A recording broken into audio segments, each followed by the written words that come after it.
మీరు చెప్పింది అన్నీ కూడా వాస్తవాలు, దాన్ని కాదనట్లేదు. అయితే ఇక్కడ సమావేశమైంది మీకు జరిగిన అన్యాయము, దానికి ఎలాగ నాకు న్యాయం చేస్తారని మీరు అడుగుతున్నారు. అందుకోసం ఇక్కడంతా సమావేశం జరిగింది.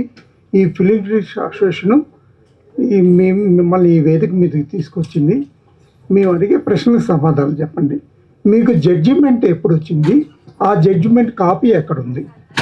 సార్ ఆల్రెడీ గ్రూపుల్లో నేను షేర్ చేశాను సార్. నవంబర్ 3కి ఆల్రెడీ మన వాళ్ళ దగ్గర గ్రూపుల్లో ఉంటుంది. జడ్జిమెంట్ ఇచ్చాను. నవంబర్ 3కి వచ్చింది సార్ జడ్జిమెంట్ కాపీ. నవంబర్ 3కి వచ్చింది. జడ్జిమెంట్లో యాక్చువల్గా ఏముంది? జడ్జి గారు ఏమని తీర్పిచ్చారు?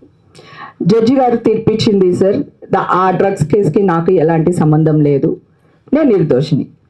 డ్రగ్స్ కేసుకి మీకు సంబంధం లేదంటాం కాదు, మీరు డ్రగ్స్ తీసుకున్నారా లేదా? తీసుకుంటే శిక్ష వేసేవాళ్ళు సార్, తీసుకోలేదు కనుక నిర్దోషిగా వదిలేశారు సార్. నిర్దోషిగా వదిలేయటం వేరు పరిస్థితులు. మీరు డ్రగ్స్ తీసుకున్నారా లేదా అన్న పాయింట్లో అది క్లారిటీగా తీసుకోలేదు అని పరీక్షలు, రక్త పరీక్షలు కానివ్వండి, ల్యాబ్ టెస్ట్స్ అవన్నీ వాటి ఆధారంగా వాళ్ళు చెప్తారు. అవునండి, వాటి ఆధారంగానే చెప్పారండి. ఆల్రెడీ నేను అప్పుడే ఆ జూన్ తర్వాత నేను కూడా టెస్ట్లు ఏదైతే ఉందో అది నేను పబ్లిక్గా పెట్టాను సార్. ఇదిగోండి నా టెస్ట్లు, మీరు ఎక్కడికి రమ్మన్నా వస్తాను, మీడియా వాళ్ళు మీరు టెస్టులు చేయించండి, నాకు కోర్టుది నమ్మొద్దు, చట్టాన్ని నమ్మొద్దు, నన్ను నమ్మొద్దు, శిక్ష అని నేను ఆల్రెడీ ఇచ్చాను సార్. మొత్తం బ్లడ్ రిపోర్ట్స్ కూడా నేను లైన్లో పెట్టాను సార్.